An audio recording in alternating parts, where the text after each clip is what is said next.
একজন স্বামী তার বউয়ের কাছ থেকে কি আশা করে? ভালোবাসা। স্বামী তার বউয়ের জন্য কখন ফুল কেনে? বার্থডে। মহিলারা পুরুষদেরকে কোন গিফটটি বেশি দেয়? ফুল। কাউকে আপনি কখন অভিনন্দন জানান? কিছু অ্যাচিভ করলে, জিতলে। কোন কাজটি এক হাতে করেন? খাই। দারুণ দারুণ দারুণ দারুণ দারুণ। 20 সেকেন্ড অতিবাহিত হবার আগেই লামিমা সুন্দরভাবে 5টা প্রশ্নের উত্তর দিয়েছেন। এখন চলুন আমরা দেখে নেই আপনার উত্তরগুলোর সাথে সার্ভের অ্যান্সারের কতটুকু মিল আছে। আপনার প্রথম প্রশ্ন ছিল একজন স্বামী তার বউয়ের কাছ থেকে কি আশা করে? আপনি উত্তর দিয়েছেন ভালোবাসা। 100 জনের মাঝে এই একই উত্তর দিয়েছে 20 জন।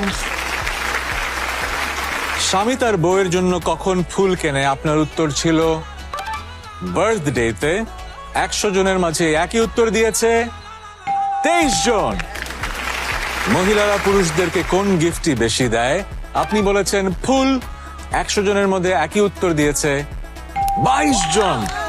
ওয়াও, অ্যাভারেজ 20-22, ভালোই তো। কাউকে আপনি কখন অভিনন্দন জানান? আপনি বলেছেন জিতলে। আর 100 জন রেসপন্ডেন্ট বলেছে জিতলে 25। Wow, already 90। আমার ধারণা 100-এর বেশি তো হবে। কোন কাজটি এক হাতে করেন? আপনি বলেছেন খাই। এই একই উত্তর 100 জনের মধ্যে দিয়েছে 17 জন।